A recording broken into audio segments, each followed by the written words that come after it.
It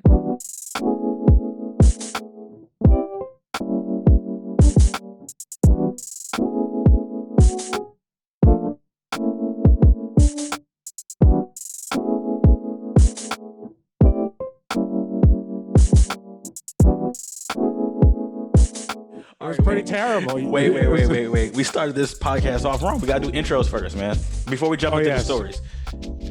So I met you probably about what was it, about 8 years ago, when I was just starting comedy out. I saw you at a comedy club. Actually, you came to the club that I was running at the Hatch in downtown Oakland. We hosted the hip hop and comedy show, which is still to this day one of the dopest venues that I've been able to be a part of. But you are a comedian, man. So where are you from, and talk about what you do? Okay, well, I'm originally from San Carlos, California, the city of good living, which is a suburb of San Francisco. The easy answer is San Francisco, but then you're like, oh, you're really from the city? It's like, fuck no, I ain't from the city. Nobody's actually from the city. It's like I'm from San Carlos suburb. Like if the peninsula is a wang, yeah, and the tip is San Francisco, like San Carlos is halfway down the wang. It is a peninsula. Right. So like in 30 years, it's going to be underwater. So my parents' property, it's going to be worthless. So it doesn't matter. Or Atlantis. Or Atlantis. Either way, it's going to be good FEMA money. If we still have a government. Anyway, but yeah, dude, I know you from the Hatch. That was terrible because I forgot who your co-producer was, but they saw me super fucking kill it, and they're like, "Oh, this guy's gonna murder it." And I closed out that show, and I fucking sucked. Yeah, and I was like, damn it. And it sucks. No, I'm gonna tell you the truth. And this is like I can say this openly, and I don't give a fuck. That's why. Yeah. When you bomb in front of black people, it's like a lot harder than any other crowds. I swear to God. Very unforgiving. These black people are very unforgiving. But when you kill it for black people, Jesus Christ, they let you know. It's the best crowd. There's no you don't think ceiling. I'm pandering. I tell white comics that. I'm like, all you motherfuckers would shit your fucking selves hosting a weekend at Tommy T's. Shut the fuck up. Rank your top 3 favorite crowds to perform in front of. Types. Rowdy Mexican crowds, number 1. Yeah.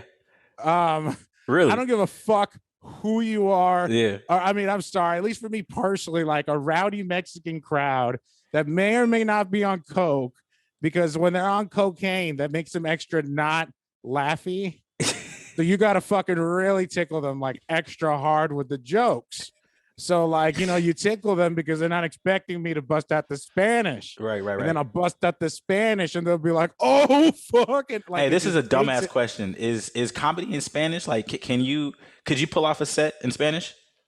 I have, but it's different. And it's like, this is what happened. One time I was like 6 months into comedy, 4 months into comedy, something, it didn't matter. Right. And I was like really interested in starting a Spanish comedy scene. And the thing was that everybody has an ego and everybody's self-conscious and nobody wants to fucking perform in Spanish and blah, blah, blah. And they don't want to practice. They just wanted to have the fucking show. Right. And I was like, dude, this is a long shot. Yeah. It's a long shot because nobody here fucking speaks Spanish all the time unless they're fucking like ordering food or fucking trying to get laid or getting drugs or, and it's just like, I trust my Spanish to get me laid and get me drugs and get me food. And like, that's how fucking confident. Directions sometimes, but I'm a stoner. Like even in English, I don't directions regardless of language. Right. So I failed directions. In English also, I'll take the loss. I don't give a fuck. Right. But point of story is, so I'm from San Carlos. I think I answered. That was the question. Yeah, so I said top 3. I said top 3 crowds performers. You said Mexicans number 1. Dude, but rowdy Mexican crowd, like they gotta be fucking rowdy. Yeah. Like really, like we pay for this shit type of like. You should go down to Oxnard. You'd love it. Oh man, well yeah, if you know anybody, I'd be fucking down. Yeah, I got you. Yeah, you're like I know some rowdy ass Mexican. Yeah, I wish I knew some rowdy Mexican No, dude, I did the fucking Fox Theater in Salinas, and that was a fucking cutthroat, rowdy ass fucking Mexican. Like crowd. You gotta bring the jokes you there's no time to like tell a story. You gotta kind of bring the punchlines, or what?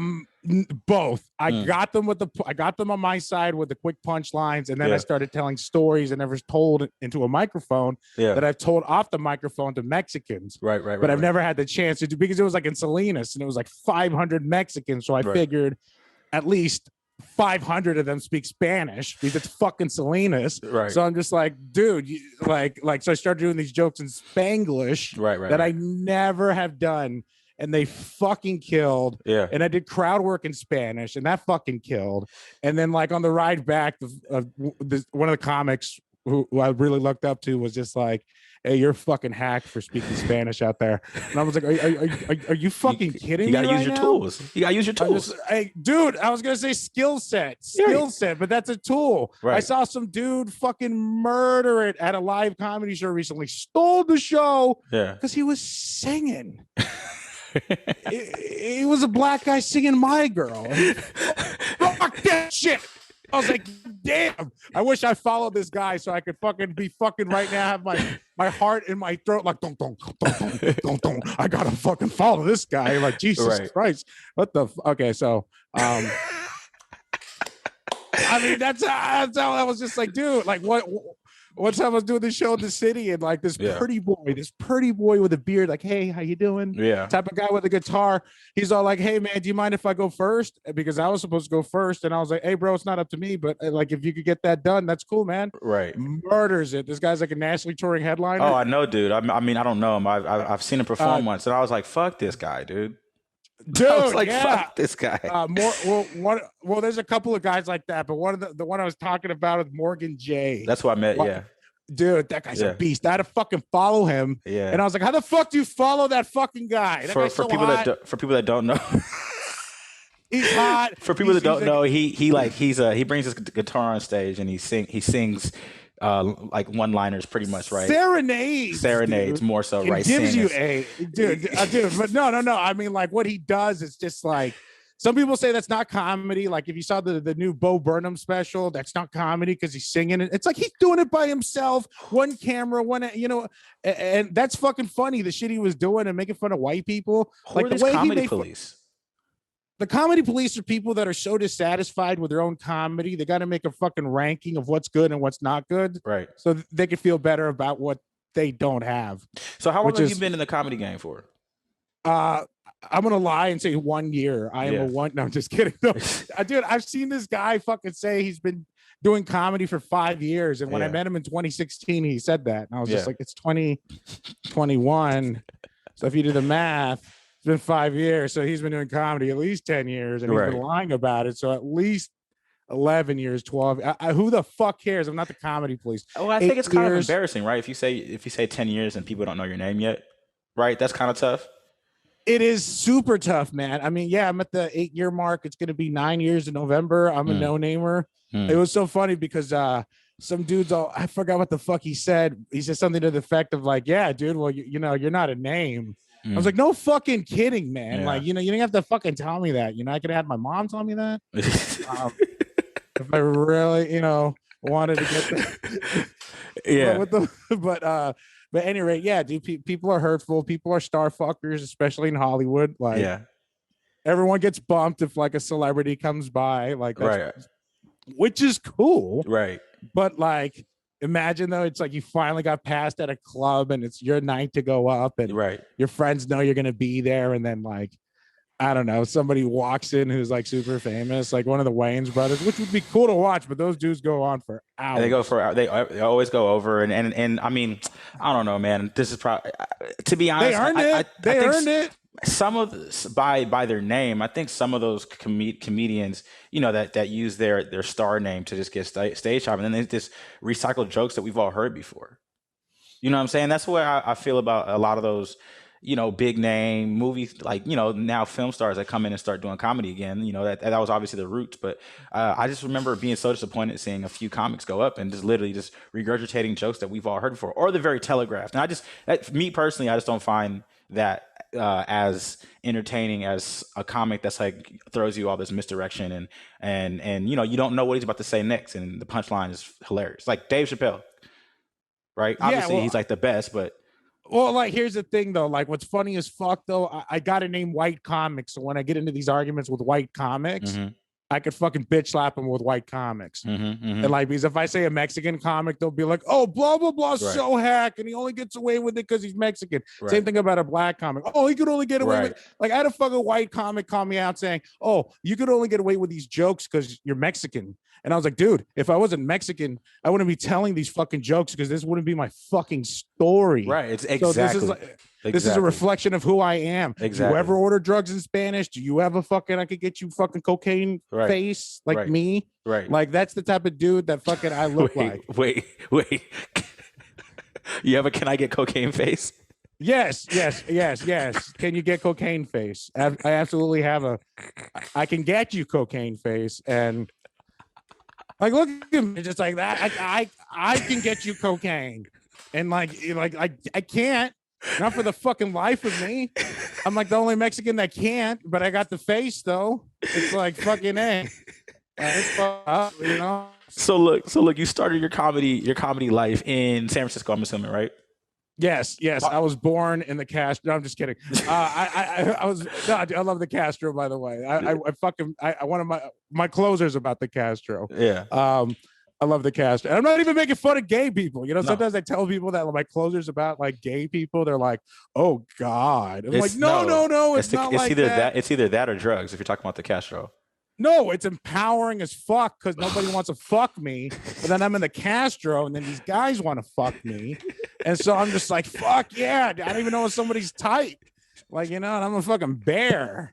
And like, you know, they want to go on a picnic and shit. They want to fucking eat me like a snack. And like, you know, it's just like, you know, like fucking right? Gay guys. Yeah, where's their drugs? Where's their drugs? There's no drugs. There's hugs. But yeah, these gay guys make me feel great because I don't want to fuck them, but they want to fuck me. I'm like, whoa, yeah, you got low standards. I remember one time I went into a. So my friend and I were downtown Oakland, First Fridays, you may know it, and you know all the bars are packed, right? And he met this girl that he was into on the street, and I'm probably like the best wingman of all time. I back-to-back wingman of the year competition. And and so you know I go help him you know meet this girl and you know reel her in, if you will. And then she was like, let's go to a bar, and all the bars were hella packed. She's like, I know one, it was around the corner, but it's a gay bar, right? And so my friend's like, all right, let's go. And I'm like, bro, I was like, all right, dude. I was like, listen, you got 15 minutes to get this girl's number, and then I'm out, you know.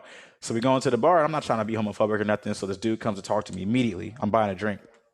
And I'm not trying to act like he's just hitting on me, right? I'm like, he's a human being too, you know what I'm saying? So I'm having a conversation with the dude. Yeah. He's giving me comments and whatnot. I'm like, oh, cool, thanks, man. Yeah, man, you too. And then he's like, can I buy you a drink? And I don't know what the hell is wrong with me, but I went, if you buy me a drink, you gotta buy my friends a drink too. And I never felt so much power, and I get like why women do that at the bars now. And he did it. He bought me and my friends a drink. I felt horrible. He wasn't getting no butt from me. I felt horrible. But he bought the drink for me and my friends. Not even a little fucking handy? That's fucked up. I feel bad. I felt bad. I felt bad. I'm fucking with you. I gave him my number. No. I felt bad. I gave him my number at least. It was the wrong number, but I gave him my number. Dude, somebody hit me up like that recently, that they were talking to me on Bumble, and I said, you're a fucking jerk. You got me in trouble with my wife. And she's like, I'm fucking horny. And I'm like, good for you. And then she's like, do you want to see naked pictures of me? And I'm all like, do you have a dick? And then she, you know, I can't post this on Facebook. And then so like, she started sending me naked pictures of herself. So I had to fucking block her because I was getting a boner and it was like uncomfortable. Oh, but like, yeah, dude. But she was like, you know, hot white lady. Okay, so let's go back to the comedy scene in the Bay Area. So you started in San Francisco. Can you describe the Bay Area's comedy scene for people that don't know? The comedy scene in the Bay Area as tastefully as possible. Well, I mean, I'm just saying it's very cliquey for being tasteful as possible, and sometimes it's like really more important to hang out and do coke with certain people than it is to actually be funny. And the fact that, you know, this is evident in the lineups that you see in certain places, you know, because like that, or like somebody was super suicidal and this other comic was there to be their shoulder to cry on. So that's their homeboy. They got to hook them up, or homegirl. And they got to fucking, sorry, I got to be inclusive. And you got to hook them up with stage. It's fucking incredible. I'm like, why? It's the same 7 minutes and everyone books for 10. It is. And they do the same it's 7 the same minutes. Sets. Exactly. And I'm just like, don't you get tired of that shit? I only hear you like maybe like you want once every 2 weeks, and I'm tired of it. Right. Like, you know, I'm tired of my own shit. I fucking try out shit all the fucking time. Plus, I had an audience member call me out on it. Yeah. And so I was just like, this is my club set. This is what I use on weekends. Yeah. When I do weekends, like this is what I use, and it works. Right. And so I'm using it here on the Zoom show. Right. And then they're like, well, I know your punchlines, and I'm just like, and I got offended. I was like, oh, this fucking dude's gonna just like fucking write down all my jokes then. I did feel like at the one of the reasons why I ended up moving. So to give you insight, I moved from Oakland down to Ventura County, took a new job, but I wanted to do the LA thing. I had no idea Ventura County is nowhere near LA when I took the job. You know, little boy from Oakland, man. Ventura County is about an hour and a half north of LA, pretty much. Right. I had no idea. You know what I'm saying? I thought I'd mob down all the time. An hour traffic in the Bay is so different from hour in LA. You're not sitting on the 415, you know what I'm saying? So I ended up doing comedy in Ventura County for about 4 years, and then I just moved now to San Diego. But the comedy scene in the Bay, man, I just remember it being super oversaturated. Like everybody was trying to be a comedian, and it was a lot of it. It was the same type of self-deprecating, like a lot of like Jewish folks also, and a lot of like white dudes. It was the same type of shit over and over and over again, and I just felt like it was just oversaturated. It's just funny though, because then like, you know, you'll go up at like certain major comedy clubs on certain showcases, and I'm not passed at certain comedy clubs in San Francisco, and I'll do better than the regulars, like whether they're hosting or they go right after me or whatever, but like they always put me first. He's like, quote unquote, have high energy. Right. Which isn't true after the pandemic, because I just sit on a stool now. I'm going to sue a motherfucking venue before the year's out, just sitting on a fucking stool that's going to fucking shatter in a million fucking pieces. And then, you know, it was fucking hilarious. I was at this place called Three Disciples Brewing, and I said, if I fucking break this stool, I'm suing this establishment, and I'm changing the name to the 370-pound Disciple Brewing. Dude, I was like, it just came to me in the moment. I was like, dude, I think that's hilarious. So you've been in it for about 8 years, you said now. At this point, I'm sure you have like, you know, when you go into a show, let's say you're going to do 20 minutes or 15 or 10, you have your main set, but how much of your material is, you know, do you just pull from a catalog depending on how the crowd is going, or do you go in there and you have your routine already down, or, you know, how much of it is mix and match? My philosophy's changed a lot throughout like the years. And like, I think the best thing, to be honest with you, what's worked for me the best is like, if I'm in the moment and I can riff or like, you know, play off whatever I'm talking about, that's like the best for my temperament, because it's like, oh, cool, I'm being funny, but also though not dive into the crowd and ask for their validation through conversation type of thing. Sure. Like, because I see that all the time. They're like, don't do crowd work. And that's why they tell you don't do crowd work. Because then it's hard for everybody else who's actually doing material, because his audience is like, oh my God, they're talking to us. And it's just like, whoa. Yeah. And, you know, but sometimes you got to fucking bitch slap a crowd, dude. Like one time I got a guest spot for Paul Rodriguez at the San Jose Improv, and some fat fucking Mexican dude that looked like he could be my cousin or my brother. He was sort of guy, man. He's in the crowd, and like he's like, before I get introduced, like Victor Pacheco, and then before I even get to the mic, he's like, yeah, Victor, like screamed it at the top of his lungs, and I just looked right at him, and I was like, what's up with you? You trying to holler at a thick spick named Vic? And bro, that fucking dude, that place was screaming. That was a fucking Paul Rodriguez show. Yeah, everybody's Mexican. Nobody was expecting me to fucking like even talk to that guy. Right, they thought I was just gonna jump into my routine. Right, so it just depends. Like, it's in the moment. Like if a fucking not a fucking waitress, please, I respect waitresses, but when a waitress or waiter drops a plate, or a customer drops a plate, it's like you gotta you know, call attention to that. Like somebody's gonna get fired, or you know, somebody needs to clean that shit up, or who the fuck did that? Will you abandon your original set if you're bombing, if you will?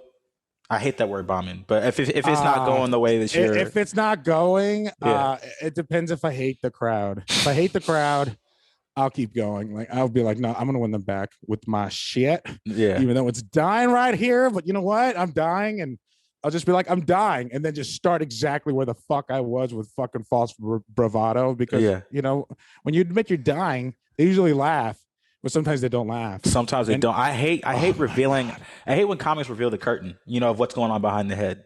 Cause like Well, dude, they don't know what's happening, So it's like for well, it's the closest to ADHD you could explain, yeah. like behind the curtain, because it's like, oh, they're acting in the other sense. Oh, they're real human beings. So they're like puppeteering themselves to fucking do certain shit on stage Right. that you normally wouldn't do in a regular conversation. But it's Right. like, I don't know, like it was fucked up because I was talking to the general manager from a comedy club that shall remain nameless. I'm just kidding, David Williams. And I'm just kidding. no, he's great. I love that guy. No, and I was telling him about this joke that I have that's actually like a 4-minute story about how during the pandemic, a white woman tried to get me canceled or fired from the Zoom show that I was on, and like because I told this about now my wife during that.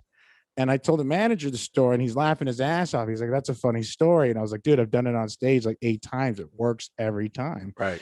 And then like I'm like telling him like, "Hey, dude, I'm going to Hollywood." He's like, "Oh yeah, this woman Rita, she has to watch you, and if she likes you, she could like get you in there on the rotation." Right. And so, yeah, you got to do your best clean stuff. So don't do any of that. You're choking out your wife stuff. And I was like, "But you just said that joke was hella funny." Right. You said when I come back to the improv, I could say it. He's like, "Yeah, I'm here, but you want to make a good first impression." Right. And also, maybe she could get you on TV. And I'm like, "That's not true. That's bullshit." But maybe no.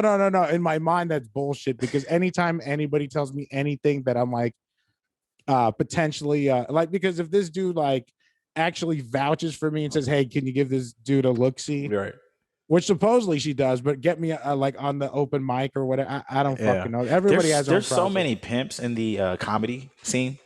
You know what I'm saying? I would say vultures. Vultures. But, no, I think there's vultures also. Yeah, you're right. That's actually a better. because you could call them hustlers, but the only people that are hustling are the comics. So exactly. I don't know. I don't mean to sound like an asshole. I don't want to name people. No. But like there's hardly like any shows in the Bay. Yeah, there's a ton of shows in the Bay. None of them pay more than $25. Right. Even if you're hosting. And I'm not talking about North Bay. I'm not talking about Sally's Tomatoes or fucking Three Disciples. I'm fucking talking about San Francisco Bay Area, San Jose to San Francisco. There might be like 1 or 2 shows. Right. And that actually pay. That actually pay, dude. Like, I don't want to say which show, but I was at this show and this tip bucket came out and they fucking stacked all the 20s, all the 10s, all the 5s, and all the 1s all together. Yeah. And I've seen a lot of drug money.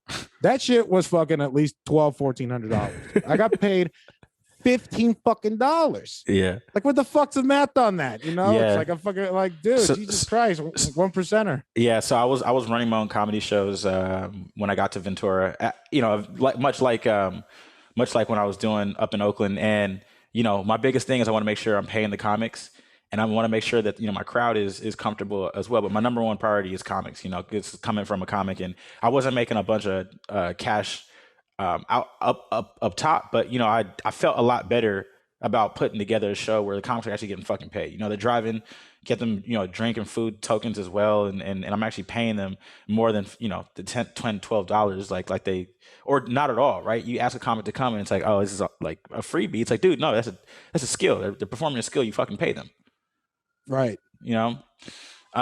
So you talked about the Bay Area scene. What was it like balancing? Because you've been a substitute teacher for quite some time as well. What's that like balancing that?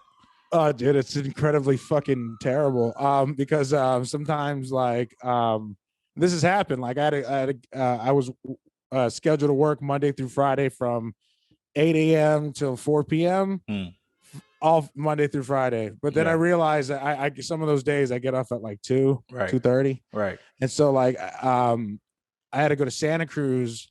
I had like 4 shows that week. I had 4 fucking shows, and like the last one was in Santa Cruz, and I was like, dude, I think I need some meth or something. There's no way I'm gonna be able to do this. Like when I get home, like I don't know, like me, like not passing out on 17, and then 880, then more of 880, then more of 880. I'm just like, fuck. Yeah. Whoever my mom prays to, that is the real God. Yeah. Like that, like you making it back on the shows, and I mean making it from the shows and making it to work on time. Dude, well, I mean, that and not passing out at the wheel, and I wasn't even drunk or anything. I'm just fucking tired. Right. From, you know, but I would really, really work my ass off and try to be the best sub ever and be the best comic ever. Yeah. But sometimes, dude, like you would have to just drive from work to whatever the show was, or if it was a gig, or if it was whatever. It was just really like, damn, dude, I can't believe I'm fucking doing this. How much of your material came from the classroom experiences? You know, at least like, you know, that's,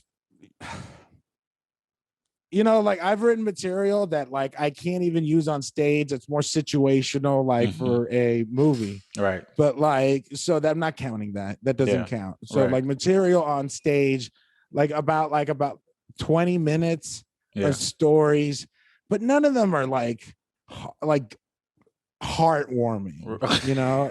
They're just like stories of like, wow, I can't believe that fucking happened, you know. Right. Yeah. These kids are fucking scary, like, you know. There's like a lot of themes that I cover with kids, and some of them are cool, but what's fucked up is that if I have a really good day at work, I didn't write any material. But if I have a terrible day at work, I got like I had a seventh grader. He kept yelling out, "I ain't gay," like repeatedly. I ain't gay. I ain't gay. I ain't gay. And I was like, hey, bro, dude, I really need you to stop talking right now. Please stop screaming. Right. Please stop screaming that. Right. And he's like, I ain't gay. And I was at a school that didn't have phones. Oh my God. Cell phones. They forbade them. So it's just like, I'm on fucking Google Messenger. Right. And I hit up the office. I was like, I have a student refusing to leave the class who's repeating, quote, I ain't gay. End quote. And so it was just one of those situations where I'm just like, fuck, man. I'm never coming back to this school. Yeah. Oh, and there was no lunches, but we got out early, so that was cool. I was just like, fuck it. I'll work without my lunch. Like, because after 4 hours, you're supposed to get like at least a half an hour break. Right. Yeah. So I had somebody relieve me to go to the bathroom, but I went to the bathroom just to like hang out. Yeah. And I was like, I don't give a fuck who sees me. But I wasn't hanging out on the toilet because that's gross. I was hanging out like just towards the wall. There's nobody in there, man. It was fucking crazy. How did what was today's yesterday, I guess, was officially first day out of all of us without having to wear a mask, and California's, you know, back out there, vaxxed and thriving. Raw dog in air. Real shit. How did the pandemic affect your comedy, man? How can I put this lightly? Did it? It made me less lazy and more lazy. Okay, it made me less lazy because like I got called out on the Zoom show about like repeating my material. So because of that, like I wrote a whole new hour of material. Of which like 20 is usable for real life, because some of it is just like, you can't say this shit on, I mean, or I'm not cute enough to say this shit in real life. I feel that. I feel like I feel like some of my material, I'm just not. You're a cute motherfucker. It might be because you're black. I'm not famous enough. Say this. I'm not. There's some. I'm telling you, like you go to a comedy show and there's some comics. Bro. People want to laugh at certain people, right?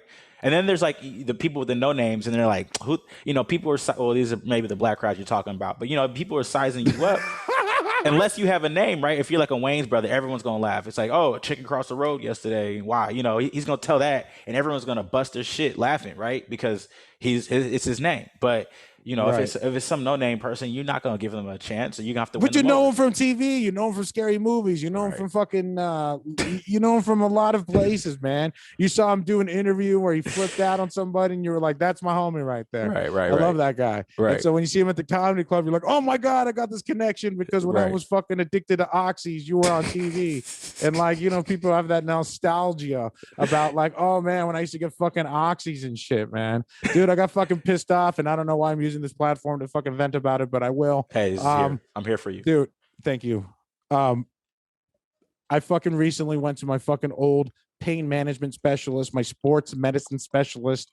This guy used to give me fucking Dilaudid and Oxycontin and Norcos and fentanyl patches and shit. Yeah. I went back recently during the pandemic, and this motherfucker said he cannot prescribe any of those pills anymore. That he could get arrested. I'm like, you can't prescribe me just 10 of them. I'm like, for real? Like ain't no one's gonna miss them. Bro, I just paid $250. I don't got insurance. Like, come on, bro. Like, he's like, I could refund some of your money back, and I'm just like, you fucking piece of shit. Just like, fuck. And then you got two fucking nurses out there, and I actually saw legitimately a fucking man who could barely walk, and the doctor slipped out. He's like, yeah, that guy Steve, he's gonna get his knee replaced. I'm like, you shouldn't be telling me that. Yeah, why? Yeah, like I shouldn't know any of that info. Anyway, this type of fucking. So I got scammed. It makes you feel better. He's black, and I love him, and I'll never give up his name. But like, I'm sure if you look up literature about me, maybe. But I love him, man. Like I used to call him my Michael Jackson doctor, because like after I'd see him, I got my medication, I'd go, like, dude, it would be fucked up, man. Because like, dude, I would be fucking scared walking out of the pharmacy, bro. I would literally be walking out with $12,000 oxys, 12,000 minimum, and I even had generics and I had name brand. That was just that. Plus, I had the Dilaudid. Like I had like $8,000 worth of Dilaudid and like $500 worth of value. It was like a fucking shit ton of drugs, and that wasn't even street value. That's a homie hookup value price. And so it was just fucking incredible, bro. It was like so much money. My favorite part of this interview so far is I've asked you maybe 4 questions and you've just gone on tangents. Oh, my bad. I'm sorry. No, my bad. No, that's hilarious. No, my bad, dude. You're right. No, hold on. You need to hold on. My bad. You need to corral me like a big old fucking cat on me. Like, no, it's hilarious. Go back over here, boy. Yo, you don't even need me to do this. You just give you a mic and a camera. You're good to go, baby. Dude, I was just like, what the fuck? Wait, what other questions you got? Yes, let's cover more questions. You're right. Let's cover more questions. I'm fucking up this interview. My bad. No, this is hilarious. Like, what the fuck are you talking about? I don't know, dude. What the fuck? I thought we were having a conversation. Jesus. Fucking A. Fucking oxys. Okay, it started with the oxys, People get nostalgic and shit. People fucking smoking oxy, and they're like, "Oh my god, my life's changed forever." And then you breathe out this big old fucking cloud like you're smoking crack. Anyway, this ain't the next question. Victor, how long you been doing? How did you enjoy the Zoom shows, man? I refuse to get him to do any. Okay, well, I don't mean to be biased or anything, but like, the show that I was lucky to be a part of during the pandemic was Best of SF, and that show, like, we had Doug Stanhope on it, and like he didn't do any comedy, but he like roasted the fuck out of Christopher John for like 3 minutes. It was fucking hilarious. He just called him an asshole and an idiot, and he's like, because dude, like we paid him some bread to do a Q&A, and he's like, wait a minute, I don't have to tell any fucking jokes, right? And you guys are going to give me this amount of money? That's actually tight, though. The Q&A, I think, is tight. Dude, he was only supposed to do 15 minutes to 20. He did an hour and 20. Get out of here. Damn. Okay. Dude, it was so much fun. And like, I asked him a question about Bill Maher. Yeah. And I was like, yeah, so Bill Maher, right? And he's like, Bill Maher is a fucking asshole. And he like went on this 2-minute tangent. Yeah. And then I was like, Doug, I didn't finish my question. And so because it was alleged that he like fucked in in Bill Maher's house, and he had to give an apology. Was it a real apology, or did somebody write it for you? What's up with that apology? Right. Like, because I've had to write apology letters myself. So for that fucking choking out my wife bit that I told on Zoom, that some white lady wrote an email to try to get me canceled. Are you with serious? A subject. I swear to God. Like, all right, talk about getting canceled. Let's talk about that. That's a good topic. Okay. Okay. So getting me fired from the Zoom show that I took a part of every Saturday, that I continue to right now, even if you publish this in a month. Yeah. Because there's still like people that are scared to go out, and they're like, dude, everyone's going raw dog. I'm not going out. Yeah. And so, like, dude, like this society, wherever the fuck we're going to, oh yeah, canceling. So anyway, so this lady, white lady, of course, I just put that together, and the guy, okay, so I don't have access to the emails, Right. but I did get a screenshot of one without the email. Right. And I was like, dude, let me get the lady's email. He's like, I'm not going to give you the lady's email. And I was like, Yeah. okay. In retrospect, that was a great idea. Yeah, because you were definitely gonna. I was like, how are we gonna? I wanted to fucking hack into this guy, but I didn't want to get sued. Right. Like he would have found out. Like it would have been fucking crazy. Like I would have fucking definitely like. So what she wrote an email about saying about something about your joke being like egregious? Okay, so well, not just egregious, but like this was a quote. Well, okay, so the subject line was "Drop Victor Pacheco." Wow. So that's what the email starts off with. Like, drop Victor Pacheco. That's what the email is titled. And then it's like, and then she goes on and assassinates my character for like 4 paragraphs. And she says that Victor Pacheco gets all of his ideas about rough sex from watching violent porno. And then, like, you know, I'm just like, you know, my response to that was like, didn't you hear the part about my joke where my hand is on my wife's hip and out of nowhere she puts my hand on her throat and she says, choke me? You think if I didn't get my wife's consent to choke her out, I'd fucking still be here to fucking live to tell about it? She's fucking Mexican. Well, what's crazy about Zoom shows is you can just mute it if you're not liking it, right? You can literally, you don't, it's not like you're stuck at a club. Right, you can just, if you don't like it, just literally take your headphones off. Like, how do you? Dude, that's nothing though, man. Sometimes, dude, the funniest fucking thing happened. So the guy who followed me, was making fun of me for being fat, right? And he's all like, "Yeah, so it's Fat Tuesday recently, or as Victor calls it, Tuesday." So yeah, it's like that's a hacky ass joke, but it's funny. It's fucking funny. It's fucking hilarious. It was about me, and it was funny. I thought it was funny. Yeah, and people laughed. You got huge laughs. Yeah, and then it's like, and then somebody fucking said out loud, hella loud, said, "Okay, I'm sick of this. That's it. That's not funny. That's not funny. It's not funny." On the Zoom show, people are bold, bro. Wow. Oh my god, no! Oh, it was so funny though because I was cackling like a fucking hyena in the background because this lady was standing up for me. So I was dying, dude. It was so funny. So can you hear laughs on the Zoom shows? Like, do they leave? Oh yeah. So like, it's just up to the audience not to make that much noise. Like we mute motherfuckers. We mute motherfuckers if they're too loud, if they're having side conversations. Like one time I was performing and then I hear, Dad. Dad. Actually, I saw you post that. You posted this, right? You want to play? I was just like, dude, oh my God, dude. And then I said, Dad, you're not going to win Father of the Year. Go play with your daughter. Forget the Zoom show. Jesus Christ. Who brings their kids to a fucking Zoom show? Right. Get the fuck out of here. What's your favorite part about the Zoom shows? I don't know. I think they're fun. They're funny. I don't know if I should reveal. So I'll reveal as much as I can. But like the post shows where I ask for money, sometimes like people have like taken off their clothes or more. Yeah. And engaged in alleged acts. And it's been fucking hilarious. Yeah, people don't believe me, but like after shows, like there's couples that will come up to you and literally try to have like, I didn't know cucking was so big in the community. You know what I'm talking about? But you're black though, so it's like extra spicy. I know, and in the area I was living in, it was like it wasn't that diverse also. So it was like there was that added like jungle fever. You know what I'm saying? No, like, but you're in shape. You're symmetrical. Bro, Ox, shut the fuck up, dude. I could say that. I'm confident with my fucking masculinity.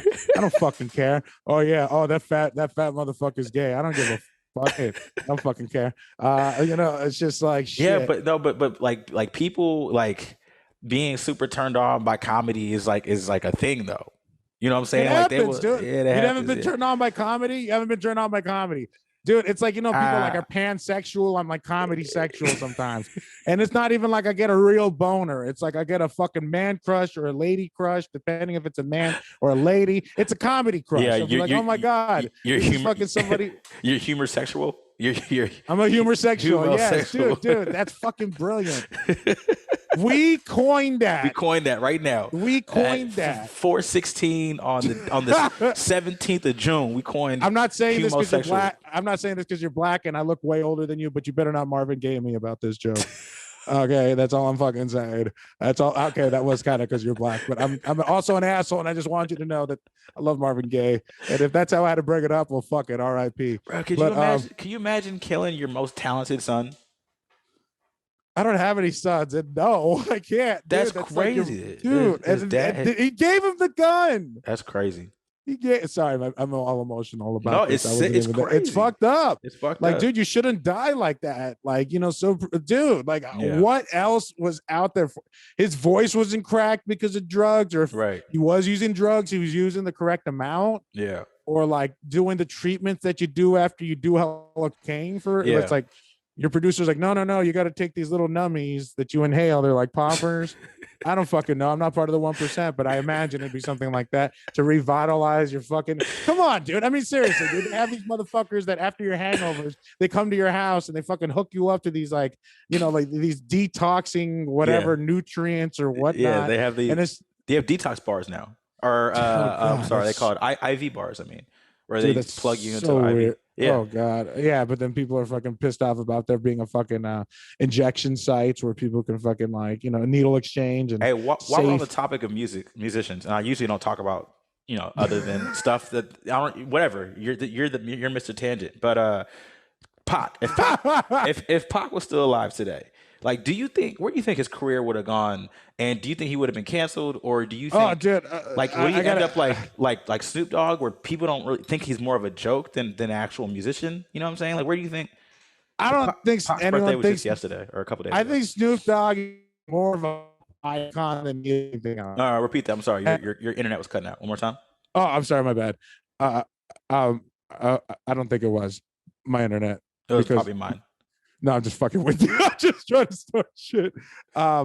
What's it called? I forgot what the fuck we were talking about. I said, do you think Pac would have become like Snoop Dogg, where he's like in commercials and shit? And I remember what I said. Yeah. Snoop Dogg is more of a pop icon than anything now. Like more so than like a gangster rapper, exactly. actor. Baby Boy notwithstanding. God, that movie was terrible. I seriously. It's a hood classic. It's a hood classic. I will watch it. How is that a hood classic? Dude, if it's on, like you got to leave it on. You don't. That's one of those where if it's on, you watch at least 20 minutes of it before you keep on going. Okay. I have a question though. When Snoop Dogg is in that wife beater, right? Yeah. And he's like, yeah, what's up, nigga? What's up? And like, are you laughing or are you not laughing? Because I was fucking howling. I was laughing so loud. Dude, you're asking the wrong person though. You're asking a comedian. I laugh at everything. You're asking the wrong person. But like seriously, people like Ice Cube, for example, like we're coming to the generation where kids will know him from 21 Jump Street and not the rapper Ice Cube. Right. You know what I'm saying? Like it's time is crazy. Or Friday. Like, is there gonna? I don't even know if that's usually my test to see if I decide to talk to some girl or not, or if she's too young for me or not, if she's seen or knows what Friday is. Or it's crazy, man. Yeah, that's kind of fucked up and a funny standard. Dude, I never even thought of that standard. That is so fucking funny. Yeah, if you don't know Friday, then I it's probably not gonna work out. But dude, like I'm sure like memeologists have figured out that that's for the movie Friday and that's Ice Cube. No, people know Bye Felicia, but don't know where the Bye Felicia came from. Still? That's a lot of white culture. Yes, still. Little kids will say Bye Felicia, have no idea where that came from. Okay, that makes sense. Yeah, I mean, you're a teacher, you know the TikTokers. Dude, but these kids are pricks, and I haven't fucking, I try not to listen to what they say because they say fucked up shit sometimes. And I don't want to I don't want to fucking listen to what the fuck they have to say. What's the meanest shit you've heard from a kid? Fuck. Come on, let me hear it. I don't even know. It doesn't have to be meanest, but let me hear some. Oh, wait. To me, directed at me? Yes. Okay. So I do this as a joke, but it has to be all black people. I can't do it if it's not. So to your white listeners, you are privy to something I don't do. All 6 of them. Yeah. Oh, they're privy as fuck then. All 6 of you. No, seriously, the chosen 6. You're all like are gonna hear something that I never do in front of white people. I swear to God, this really fucking happened. So, and I'll even tell you in full detail. Like, I don't give a fuck. I don't work for Oakland Unified School District. So I'm at Fremont High School. Yeah. And it's all black kids. and it's like one of those schools. It's all blacks and like 3 Mexicans, and I'm 2 of them, and like, and the other one's the janitor's son. They're pretty much, yeah, because the janitor just got murdered, so they're just hiring the replacement. Anyway, so I got 9th with that, bro. Anyway, no, so it's predominantly black. I'm teaching Spanish, and like I'm gonna be there for like 6 weeks, or I'm sorry, 8 weeks supposedly. Yeah. And I'm just like, okay, we're gonna make the best use of class time, and we're gonna only learn Spanish that we're gonna use in the real world. Oh my God. And I want you guys to learn it so you guys have a skill forever. Right. So I need everyone to open their books to page 58. And this is going to be the first lesson you guys are going to get. That's going to be usable Spanish. All right. I'm going to teach it because I want you guys to learn. So I was like, please open your books to page 58. And this black kid in the back of class says, shit. This fat Mexican nigga's sick with it, thinking he's going to make us do work, bruh. And so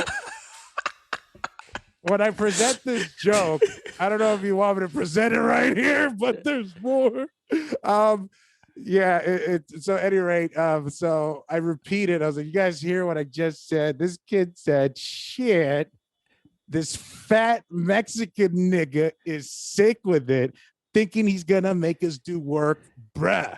I've been called a fat nigga before. I've been called a Mexican nigga before, but I've never been called a fat Mexican nigga before.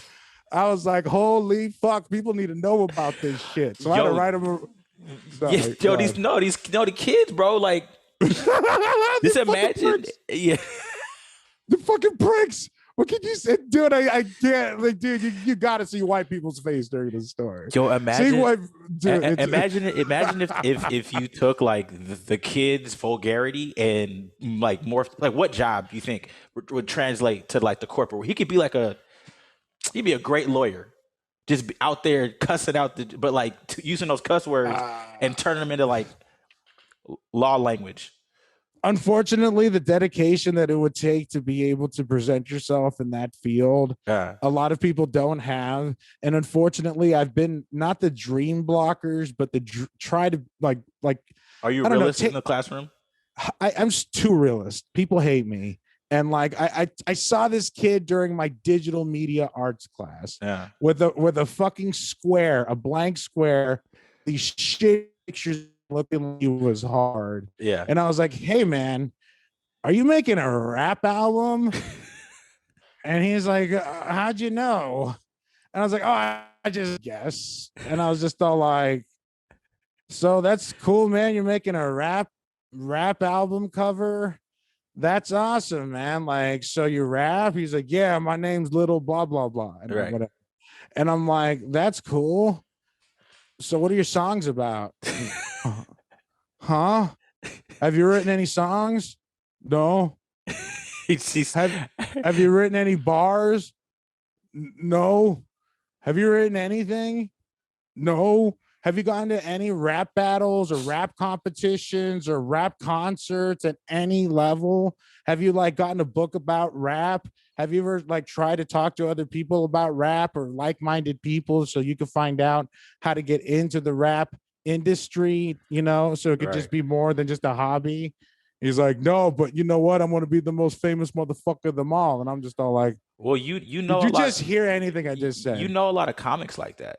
Like they'll go to like 3 open mics and then like use those photos from the open mic and post and make hella flyers and make hella memes and shit, but I literally haven't done the work yet. You know plenty of comedians like that.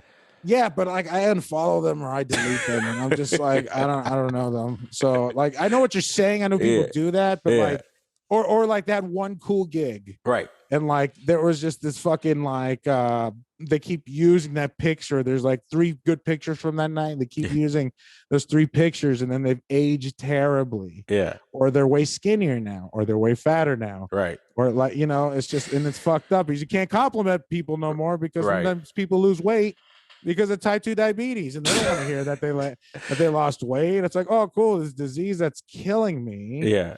It's making me. It's like, well, it might be killing you, but at least you're looking good. At least you're looking like more healthy. You might not be healthy on the inside, but on the outside, you look way healthier. So, pandemic is over.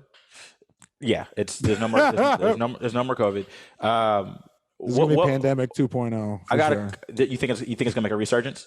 Yeah, dude, they're talking about this fucking variant and shit Oh coming yeah, I from heard about London. that. I'm gonna be honest Yeah, with you. I had a great pandemic. I'm not gonna lie, dude. Like I my pandemic honestly, was fucking great, it was dude. awesome. Fucking I didn't know how much I hated my coworkers until I didn't have to see them every day. And I'm oh, that's like, yo, I'm hilarious. down. Yeah, I'm down to work from home for the rest of my life. But what was an unexpected like positive that you got from the pandemic? And then I have one more question for you before we wrap up.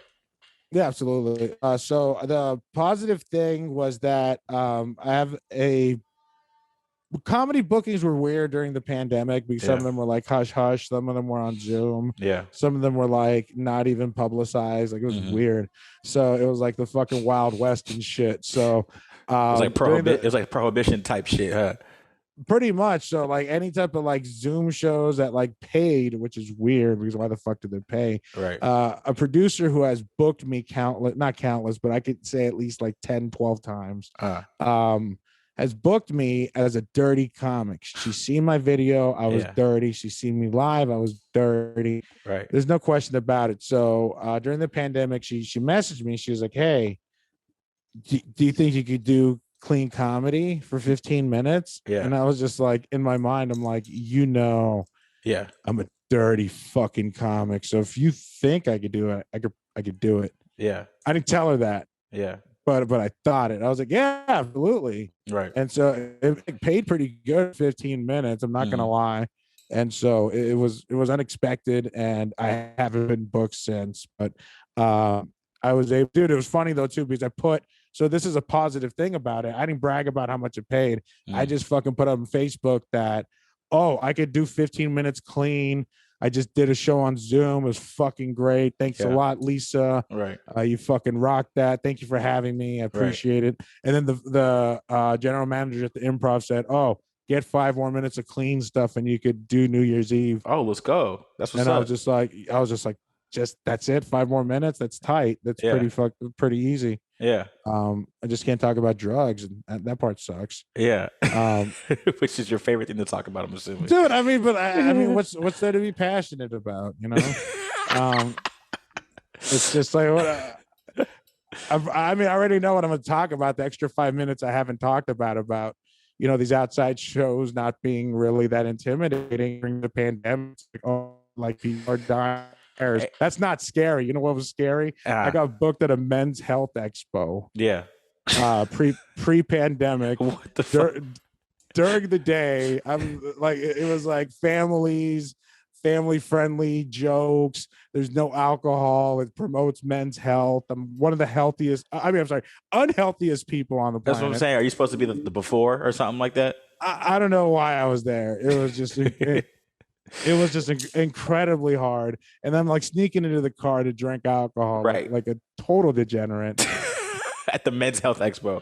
All right, and then lastly, what do you like? What are the things you need to do or you want to do to help grow your career?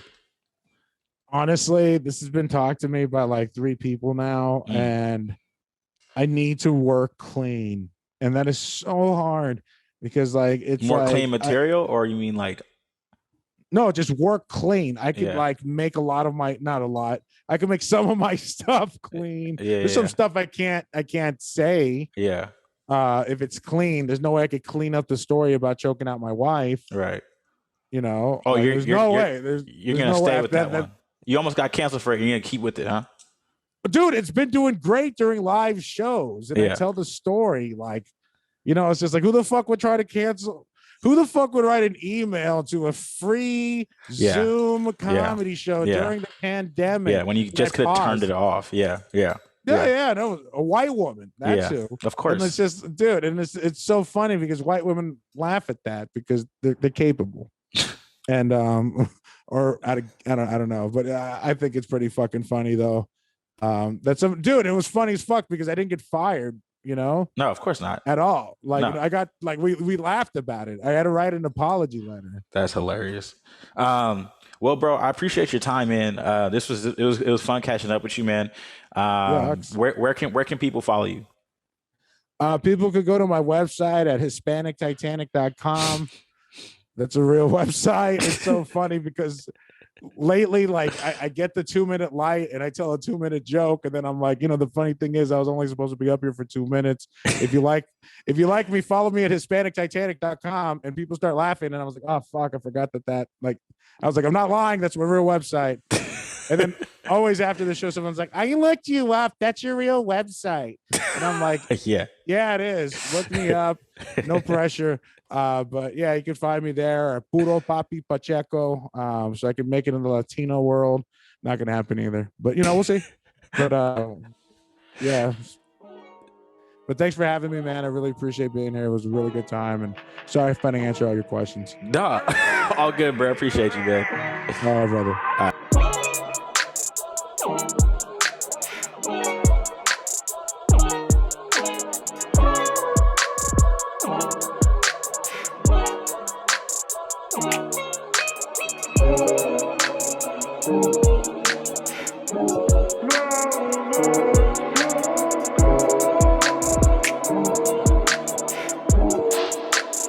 No.